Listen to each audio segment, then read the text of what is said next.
Hey book readers, just like my mom can have only one favorite child, I can have only one favorite Brandon Sanderson book. Sure, they're all special in their own ways, but you know only one of them is going to call on a weekly basis to check in and see how you're doing. Today I'm ranking the 16 Brandon Sanderson books I've read from worst to first. Let's see which books should be Sander shunned and which one will be crowned the best BS ever. Hey, his initials, not mine.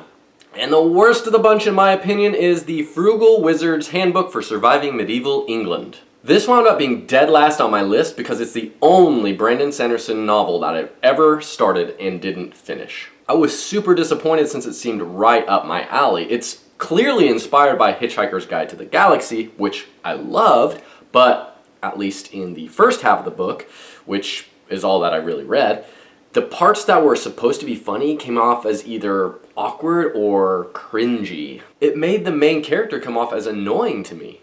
Next is Perfect State. This is an incredibly forgetful novella about an almost all-powerful being in a virtual Matrix or Ready Player One-like world who has to go on a date with a woman who's almost his complete opposite. Yeah, there are some funny moments as Sanderson pokes and prods at questions of reality and humanity, but it's over too fast, and you don't ever really get to know the characters all that well. So for numbers 14, 13, and 12, I'm going with the Legion trilogy. Yes, I'm putting all three books in this novella series back to back to back because they're all fairly mediocre. Each book features the protagonist Stephen Leeds, a detective with multiple personalities that he can interact with.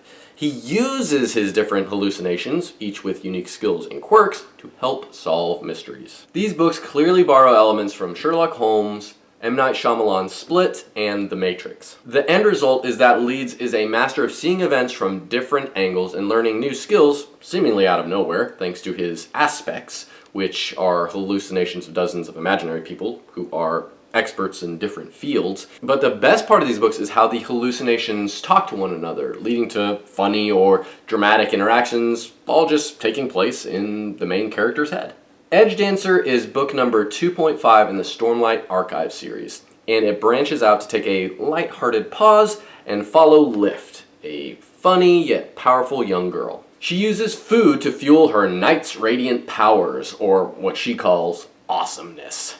So she has a never-ending appetite and is constantly looking for her next snack or meal. One of these powers is the weird ability to be really slippery, which actually comes in handy throughout the book as she's trying to escape from other people. The only reasons this isn't higher on my list are because, one, Lift's character can be obnoxious at times. I mean, she got on my nerves quite a bit. And two, the story didn't feel essential to the series, but was recommended as a way to fill in some missing pieces of the puzzle. More than anything, this was a Sanderson passion piece.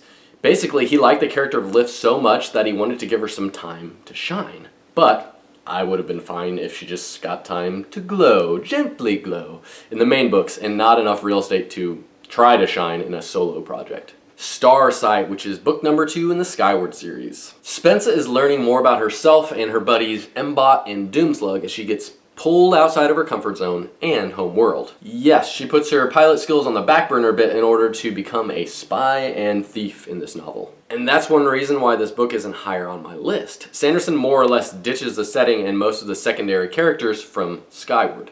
I get it though, he does this in the name of world building, which gets cranked up a notch in this one.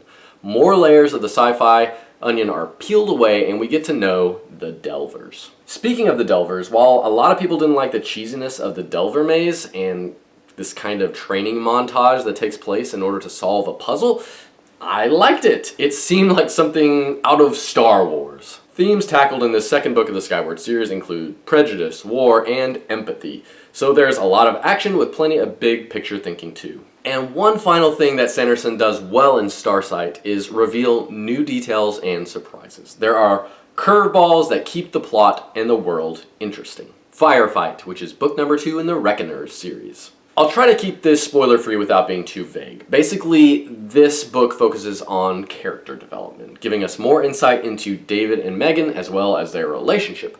Plus, we get new bad guys to pop up and allegiances that are challenged. Also, while David considered all the superheroes, or epics, as the evil enemies, he's realized that it's not as black and white as that. Like my hair, there's some gray in there, and again, like my hair, that gray area increases its scope the more you pay attention to it. A final reason this one lands at number 9 is partly because, well, yes, it has a typical Sanderson crescendo into a big bang near the end. It doesn't have the gasp-worthy revelations that many of Senor Sanderson's best books do. Coming in at number 8 is Rhythm of War, book number 4 in the Stormlight Archive series. The longer a series goes on, the more we drift away from the main characters and initial threads that I fell in love with. Rhythm of War suffers from that fate. For me, the storylines have begun to stretch too thin by the 4th book of this series. Instead of making me want to dive deeper into this overlapping Cosmere universe, I'm afraid I just want to understand how each piece of the puzzle fits together. Clearly, I have no faith in myself whatsoever to understand a web of interconnected characters and worlds. Same goes for the Marvel Cinematic Universe, but that's another story. It also doesn't help that each Stormlight Archive book switches who the true focus or main character of the book is. I'm already super invested and interested in Kaladin, Dalinar, Shallan, Adolin, and a couple others, so it's a tough pill to swallow when my favorite characters are relegated to more of a background role. And yes, that's how I'm going to pronounce the character names in the Stormlight Archive series. You may pronounce them a little differently, but that's what happened originally in my head, so that's what we keep going with for now. Don't get me wrong, this is still a solid book. I mean, I gave it 4 stars when I read it, but I feel a reluctant obligation to keep reading the series rather than a fervent excitement like I did with the other books in the series, which I'll get to soon. Calamity, book number 3 in the Reckoner series. Calamity is the reason that there are superheroes, aka epics, in this universe. Once this Calamity object appeared in the sky, people got powers. Now it's time to figure out why that's the case and if there's anything David and the Reckoners can do about it. Some of what made the previous duo of Reckoners books great is in place again. Namely, the bigger, badder bosses that are introduced, the quirky quotes from David, and the fun back and forth between characters, as well as the lightning fast pace. The only negatives that I have about this book are how it undoes some of what made the first 2 books so special. However, I did feel that Calamity provided a rather satisfying conclusion to this action movie-like trilogy. Coming in at number 6 is The Final Empire, which is Mistborn series number 1. This book has a complicated magic system where people ingest a metal to get certain powers, unless you're a Mistborn, which is someone who can control all of the magical metals instead of just a single one. Enter Kelsier and Vin, the book's 2 main protagonists. Kel is the uber-talented master who's teaching Vin, the novice with limitless potential, how to be a nearly unstoppable Mistborn by understanding and controlling all of the unique powers. Kel's grand vision is to incite a rebellion among the lower class in order to overthrow the upper class and the Lord Ruler, a sinister, godlike tyrant. Now, Kelsier and Vin are great characters, but Sanderson skimps on making the Lord Ruler a 3-dimensional character. At least in the first book of the series. However, there are some unique ways that Sanderson lets the character Vin especially stretch herself by infiltrating the upper class through some pretty talented acting. And you won't be able to put it down for the last 100 plus pages or so. At number 5, I put Oathbringer, or number 3 in the Stormlight Archive series. This is the first Stormlight Archive series book that didn't blow me away. Don't get me wrong, it was still amazing, but the bar was crazy high, and it didn't quite reach the heights I was hoping for. Here's some quick hits about it. Shallan's character development gets good. Real good. There are some heavy moments, not just for her, but for Kaladin as well. And because we've gotten to know these characters along the way, it's tough to see them struggle, but we're rooting hard for them to wade through these deep waters and emerge better for it. Another quick note, we finally get to see some characters profess their feelings for one another. Hint hint, wink wink, nudge nudge.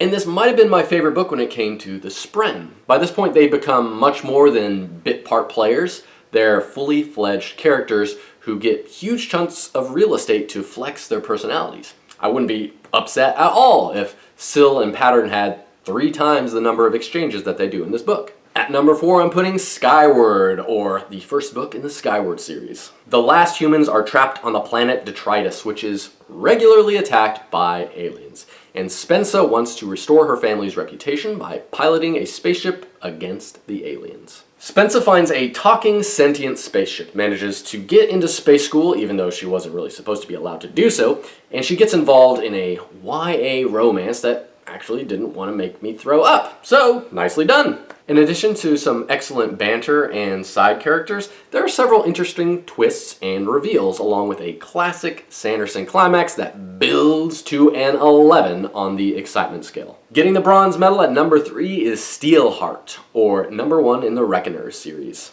I got sick and tired of superhero movies a long time ago, so I was astonished that I liked Sanderson's YA dystopian superhero story as much as I did. At its heart, this is a story of revenge about an ordinary human, not gifted with super abilities, who wants to kill the top dog superhero Steelheart, because Steelheart killed his father. If you've ever watched The Boys on Amazon Prime or read the comics, this premise may seem eerily familiar. However, Steelheart doesn't get half as graphic or dark as The Boys. And while the protagonist David doesn't technically have a superpower, his incredible knowledge of all the epics is unsurpassed, giving him a leg up on others when they underestimate him. I enjoyed in this novel how Sanderson plays into some superhero tropes, like how every epic, even the most powerful, a la Superman, has a weakness. Sure, it's not as universally beloved as some of Sanderson's other works, but it's an entertaining read because of the fascinating talents and personas of each epic,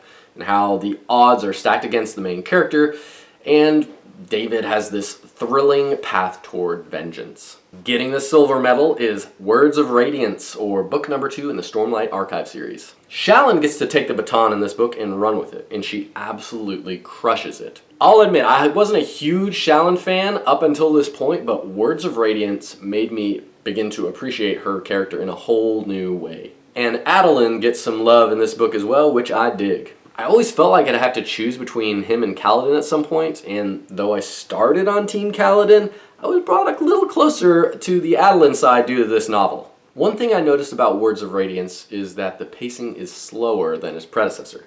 But that's fine, because we need time to collect our breath and get an opportunity to better understand the magic, distinct cultures, and main players present in this world. Sanderson is good about this. He doesn't get too repetitive, instead managing to maintain the vibe in a new way that's still similar enough to what we expect from a sequel. And getting the gold medal for me, coming in at number 1 on my Sanderson list, is The Way of Kings, or Stormlight Archive series book number 1. Life before death, strength before weakness, journey before destination. This is the great granddaddy of the Stormlight Archive series, and it tops my list of Sanderson stories. If you've ever read this book, you know that it takes a minute to get into it, but as soon as you start wrapping your head around the world and the magic system, you are hooked. The uber powerful magic swords known as Shardblades are so cool. Stormlight is so cool. Surge binding is so cool. This book is so cool. And can we just stop for a second and appreciate the epicness of these book titles? The Way of Kings, Words of Radiance, Oathbringer, Rhythm of War. Such legendary titles. Then there's my favorite Sanderson character of all time, Kaladin Stormblessed. The Sanderson GOAT, in my opinion. He's such a stud. Seriously, this book could have been just all about him and his story, and I'd still have it at number 1. Anything that Sanderson wants to write about Kaladin, I will read. Now clearly, this action-packed epic has way more than just a single amazing character. It has over 1,000 pages of heroic goodness. If you haven't read it yet, read it ASAP. You will not regret it. There you have it, the 16 Brandon Sanderson novels I've read, ranked from worst to first. Let me know in the comments which ones you've read and if you agree or disagree with any of my rankings. And also remember to like and subscribe. Happy reading.